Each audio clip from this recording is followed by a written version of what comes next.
Hello learners, आज जो आप टॉपिक पढ़ने वाले हैं उसका नाम है मीटर ब्रिज यानी मीटर सेतु। पिछले वीडियो लेक्चर में हमने देखा व्हीटस्टोन ब्रिज के बारे में। तो ये जो आपका मीटर ब्रिज है वो उसी के प्रिंसिपल पे बेस्ड है, यानी यहाँ भी आपके पास 3 नोन रेजिस्टेंस है, एक अननोन रेजिस्टेंस होगा, 3 ज्ञात प्रतिरोध की हेल्प से आप चौथे अज्ञात प्रतिरोध की वैल्यू को निकालोगे।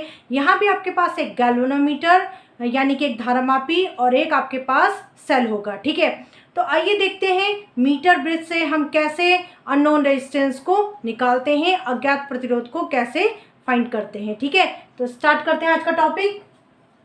सबसे पहले आप इसका सिद्धांत लिख लीजिए, हेडिंग डालिए प्रिंसिपल या सिद्धांत। ठीक है, तो इसका सिद्धांत है, लिखिए मीटर सेतु व्हीटस्टोन सेतु के सिद्धांत पर आधारित है।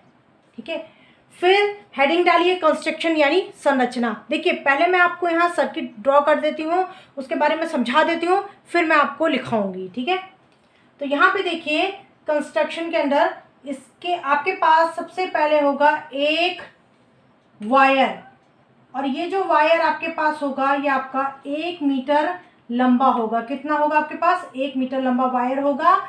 ये वायर आपका मैंगनीन का होगा, ध्यान रखिएगा। और इस वायर का एक और खासियत है कि आपका यूनिफॉर्म क्रॉस सेक्शनल एरिया का होना चाहिए, यानी कि आपका एक समान अनुप्रस्थ परिच्छेद के क्षेत्रफल का होना चाहिए। यहाँ कुछ ठीक है, समझ आएगा। ठीक है, ये आपका वायर है ये, और ये 1 मीटर का है, ये मैंगनीन का होगा और यूनिफॉर्म क्रॉस सेक्शनल एरिया का होगा, यानी एक समान अनुप्रस्थ परिच्छेद के क्षेत्रफल का होना चाहिए।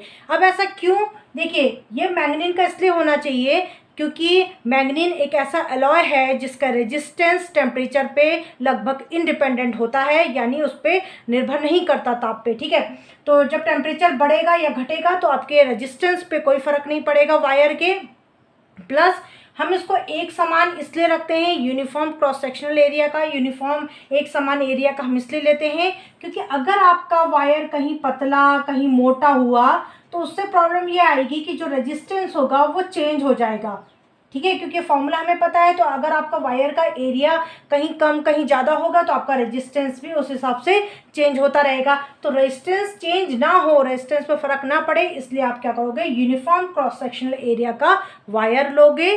ठीक है, और ये वायर 1 मीटर लंबा होता है, इसीलिए इस ब्रिज का नाम मीटर ब्रिज होता है, यानी मीटर सेतु है।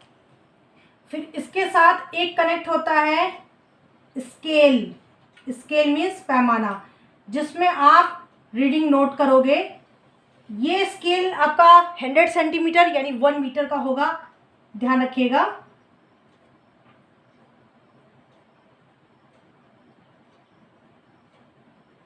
ठीक है, ये 100 सेंटीमीटर के आपके स्केल हो गई। फिर जो वायर के 2 एंड्स होंगे वो कनेक्ट होते हैं एल शेप की कॉपर प्लेट से। एल शेप की कॉपर प्लेट से ये 2 एंड्स आपके कनेक्ट होंगे। ठीक है, इस तरीके से, और यहाँ भी कनेक्ट कर देते हैं इस तरीके से। कॉपर प्लेट है, इस तरीके से कनेक्ट करेंगे। ठीक है, फिर बीच में भी एक आपकी कॉपर प्लेट होगी, बीच में भी एक आपकी कॉपर प्लेट होगी। फिर यहाँ देखिए 2 स्पेस है, यहाँ पे हम रेजिस्टेंस को रखेंगे, पर अभी नहीं, बाद में करेंगे। पहले और फिगर इसका जो और पार्ट है उसको कंप्लीट कर लेते हैं। यहाँ पे आप गैल्वेनोमीटर को कनेक्ट करोगे। गैल्वेनोमीटर का एक वायर आप इस कॉपर प्लेट से कनेक्ट करोगे और दूसरा पोर्शन कनेक्ट करोगे आप जॉकी के साथ। जॉकी क्या होता है, इसको इस तरीके से लिखा जाता है। जॉकी आपका मेटेलिक रॉड होती है, ठीक है, जिसका आगे का हिस्सा चाकू जैसा होता है। ठीक है, नाइफ एज होता है इसका। तो जब आपके सिलेबस में प्रैक्टिकल भी है, आप जब प्रैक्टिकल करोगे तो वहाँ आप जॉकी को देखोगे, तब आप अच्छे से समझ जाओगे कि जॉकी क्या है। फिलहाल इतना ही समझ लीजिए कि एक मेटेलिक रॉड होती है और उसके आगे का सिरा चाकू जैसा होता है। ठीक है, जिसको हम इस वायर पे टच करते हैं ऐसे ऐसे करके। ठीक है, फिर ये जो 2 एंड होंगे इसको कनेक्ट करेंगे सेल से, और इसको की से कनेक्ट करेंगे इस एंड को। ठीक है, ये आपका सेल हो गया और ये आपकी की हो गई, इसको के कर लीजिए। ठीक है। अब देखिए, अब रेजिस्टेंस को पुट करते हैं। यहाँ पे हम कनेक्ट करेंगे रेजिस्टेंस बॉक्स को, यानी कि प्रतिरोध बॉक्स को। अब प्रतिरोध बॉक्स होता क्या है, देखिए प्रतिरोध बॉक्स में कुछ रेजिस्टेंस होते हैं जिनकी वैल्यूज़ उसमें गिवन होती है, बॉक्स में लिखी होती है उनकी वैल्यूज़, और जिस भी वैल्यू का आपको रेजिस्टेंस चाहिए होता है आप उसको प्लग निकाल सकते हो, ठीक है। इसको सपोज करिए R, यहाँ कनेक्ट करते हैं उस कंडक्टर को या उस वायर को, उस चालक को या उस तार को जिसका रेजिस्टेंस आपने निकालना है। सपोज ऐसा है, ये आपका अज्ञात प्रतिरोध है, ठीक है, इसकी वैल्यू आपने निकालनी है। अब देखिए, जहाँ हमने व्हीटस्टोन पढ़ा था तो वहाँ हमने देखा था 4 रेजिस्टेंस होते थे। यहाँ तो 2 तो हमें दिख गया RS, पर दूसरे 2 नहीं दिख रहे हैं। तो वो उनको देखने के लिए आपको इसकी वर्किंग समझनी पड़ेगी, कार्यविधि हमें देखना पड़ेगा, तो उसको हम बाद में देखेंगे। पहले इसका कंस्ट्रक्शन के बारे में लिख लेते हैं। इस फिगर को पहले डिस्क्राइब कर लीजिए। लिखिए संरचना, संरचना के अंदर लिखिए इसको, हाँ नेमिंग भी कर लेते हैं। इसको A मान लेते हैं, इस पॉइंट को B मान लेते हैं, इसको C एंड इसको D। अब लिखिए AC, संरचना के अंदर लिखिए AC 1 मीटर लंबा मैंगनीन का व एक समान अनुप्रस्थ परिच्छेद के क्षेत्रफल का तार होता है। फिर लिखिए तार के दोनों सिरे L आकार की तांबे की 2 पट्टियों से जुड़े होते हैं। फिर लिखिए इनके बीच, तांबे की पट्टियों के बीच 2 रिक्तियां होती हैं जिनमें प्रतिरोधों को संयोजित किया जाता है। फिर लिखिए धारामापी का एक तार तांबे की पट्टी से तथा दूसरा तार जॉकी से जुड़ा होता है। धारामापी का एक तार तांबे की पट्टी से व दूसरा तार जॉकी से जुड़ा होता है। फिर लिखिए बिंदु A व C के बीच एक सेल व एक कुंजी जुड़ी होती है। फिर लिखिए बिंदु A व D के बीच एक प्रतिरोध बॉक्स तथा बिंदु C व D के बीच अज्ञात प्रतिरोध जुड़ा होता है। ये अज्ञात है, ठीक है, इसकी वैल्यू आपको निकालनी है। बिंदु C व D के बीच अज्ञात प्रतिरोध जुड़ा होता है। ये आपके इसकी संरचना हो गई, आपने इसके फिगर के, इसके सर्किट के बारे में बता दिया। अब लिखिए नेक्स्ट हेडिंग डालिए वर्किंग, यानी कि कार्य विधि। इसको समझाएंगे कि काम कैसे करता है, ठीक है। हेडिंग डालिए कार्य विधि। तो देखिए हम क्या करेंगे, इसको वर्क कैसे कराते हैं। हम R रेजिस्टेंस का सपोज कोई रेजिस्टेंस निकालते हैं, उसका प्लग निकालते हैं, और तो यानी कि अब इसका रेजिस्टेंस कितना हो गया R रेजिस्टेंस का कोई हमने वैल्यू हमने डिसाइड कर ली, हमने उसको निकाल लिया, उसका प्लग निकाल दिया, ठीक है।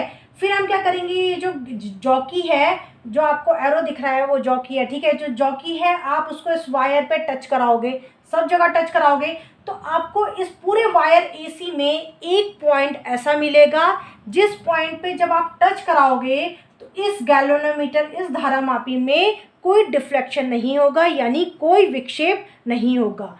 इस कंडीशन में जब आपके धारामापी में कोई विक्षेप नहीं होगा, उस स्थिति में ये जो आपका बिंदु B होगा वो रिप्रेजेंट करेगा शून्य विक्षेप स्थिति को, यानी नल डिफ्लेक्शन पॉइंट को रिप्रेजेंट करेगा आपका B, ठीक है। तो इस तरीके से B ने AC को 2 पार्ट में डिवाइड कर दिया, AB एंड BC। अब B पॉइंट कौन सा पॉइंट है, जिस पॉइंट पे आपने जब जॉकी को टच किया वायर पे तो आपके गैल्वेनोमीटर ने कोई डिफ्लेक्शन शो नहीं किया, यानी कोई विक्षेप नहीं दिखाया, ठीक है। अब इस कंडीशन में आप कहोगे कि आपका जो ब्रिज है, आपका जो सेतु है वो बैलेंस्ड है, ठीक है। अब आप क्या करोगे, AB की लंबाई इससे पढ़ लोगे स्केल से, फिर BC की लंबाई को भी स्केल से पढ़ लोगे, ठीक है। स्केल से हम रीड कर सकते हैं। मान लेते हैं AB की लंबाई है आपकी, जो आ रही है वो है आपकी L सेंटीमीटर, ठीक है। तो ये L हो गई, तो ये कितनी हो जाएगी, इतने पूरे में से इसको माइनस कर दीजिए, पूरा कितना है 100 सेंटीमीटर है, तो 100 सेंटीमीटर में से आप L को माइनस कर दीजिए, तो ये आ जाएगा आपका BC की लंबाई, ठीक है, BC की लंबाई आ गई।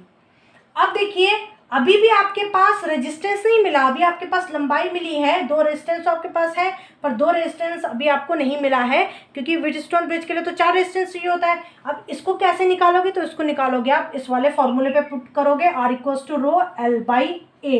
इस फॉर्मूले का यूज करके हम क्या करेंगे, इस ए बी पोर्शन का रेजिस्टेंस निकालेंगे और BC पोर्शन का रेजिस्टेंस निकालेंगे। आपको क्वेश्चन, आपको जो फॉर्मूला है उससे समझ में आ रहा होगा। एक जगह हम L पुट करेंगे और दूसरी जगह हम 100 माइनस L पुट करेंगे, ठीक है। अभी आपको आगे समझ में आएगा जब मैं लिखाऊंगी।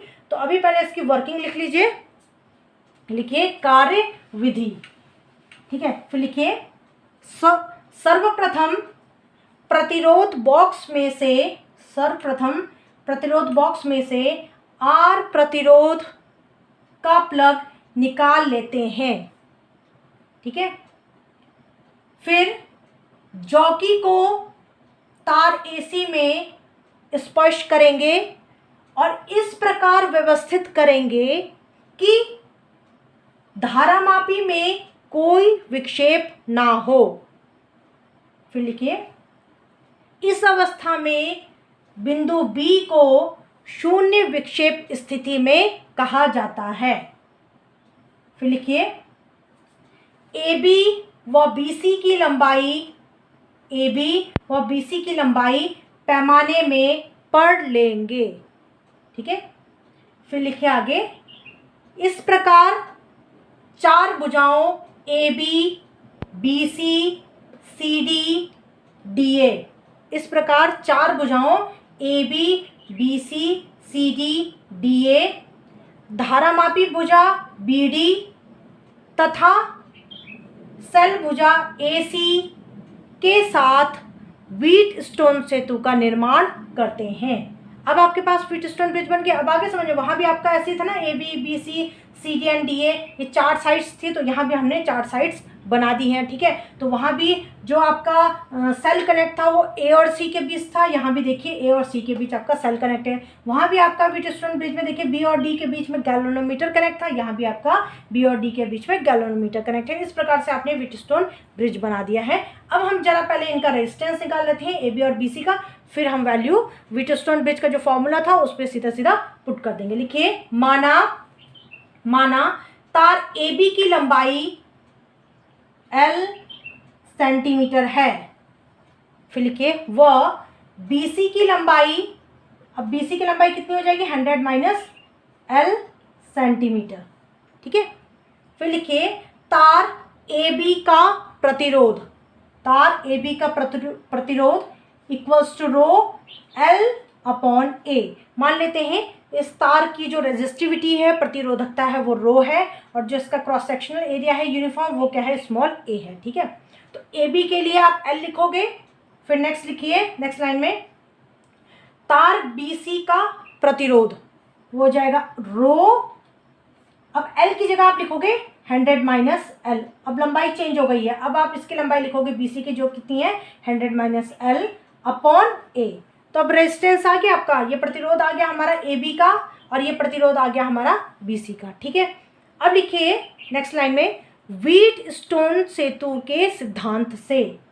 तो व्हीटस्टोन सेतु का सिद्धांत क्या था, 2 एडजेसेंट साइड्स यानी 2 संलग्न भुजाओं में जो प्रतिरोध लगे होते थे उनका अनुपात निकालते थे, उनका रेशियो निकालते थे, और वो बराबर होता था बची हुई 2 एडजेसेंट साइड्स में लगे जो आपका प्रतिरोध है उनके अनुपात के। यानी 2 एडजेसेंट साइड कौन कौन से हो गए, AB एंड BC। तो ये हो जाएगा L अपॉन 100 माइनस L, ये हो जाएगा L अपॉन 100 माइनस L। इसका होगा आपका रेजिस्टेंस, और इस पोर्शन का रेजिस्टेंस कितना है, रो L अपॉन A, और BC पोर्शन का रेजिस्टेंस कितना है, रो 100 माइनस L अपॉन A। आ रही बात समझ में आपको। आपने AB और AB अपॉन BC यानी AB का रेजिस्टेंस लिखना है जो कितना है हमारा, अभी हमने निकाला रो L बाई A। BC का रेजिस्टेंस लिखना है जो अभी हमने निकाला रो 100 माइनस L बाई A। यहाँ देखिए फिर ये बराबर हो जाएगा इन 2 रेजिस्टेंस के रेशियो के, तो ये हो जाएगा R अपॉन S, ठीक है। इनके रेशियो के बराबर हो गया, तो रो कैंसिल हो जाएगा, यहाँ से A कैंसिल हो जाएगा, क्या बचा आपका L divided by 100 minus L equals to R by S।